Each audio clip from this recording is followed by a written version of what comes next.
La plus grande faillite bancaire de l'histoire américaine, c'était il y a 10 ans.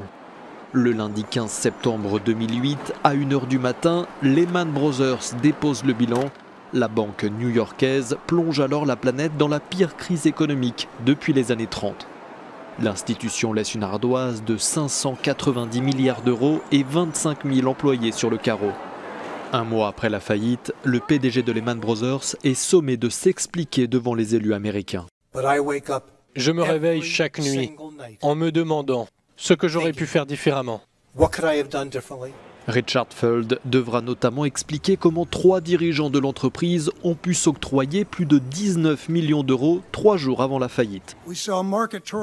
À l'époque, les autorités américaines font le choix de sauver plusieurs banques comme Goldman Sachs, mais elles lâchent Lehman Brothers, plombé par les crédits immobiliers à risque, les fameux subprimes.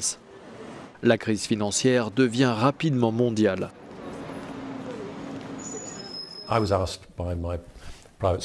Mon secrétaire particulier m'a demandé de répondre à un appel du président de la Banque royale d'Écosse de l'époque. Je n'étais pas surpris qu'il veuille me parler, mais il m'a dit « Nous subissons de grosses pertes ». J'ai répondu « Vous savez que nous avons un plan. Combien de temps pouvez-vous tenir ?» Il y a eu un silence et il a dit « Nous allons manquer d'argent dans l'après-midi ». C'est l'un des rares appels que j'ai reçus et qui m'a fait froid dans le dos.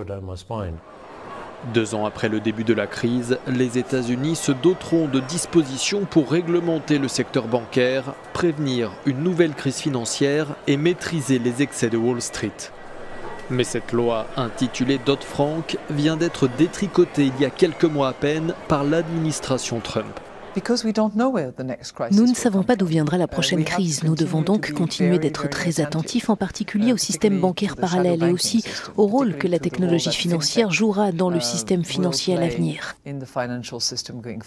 Tout ça dans un souci de stabilité. Il ne s'agit pas de restreindre l'innovation, mais de penser à l'impératif de stabilité. Si pour le FMI, il est impossible de savoir d'où viendra la prochaine crise, ces économistes s'inquiètent néanmoins de l'expansion des crédits.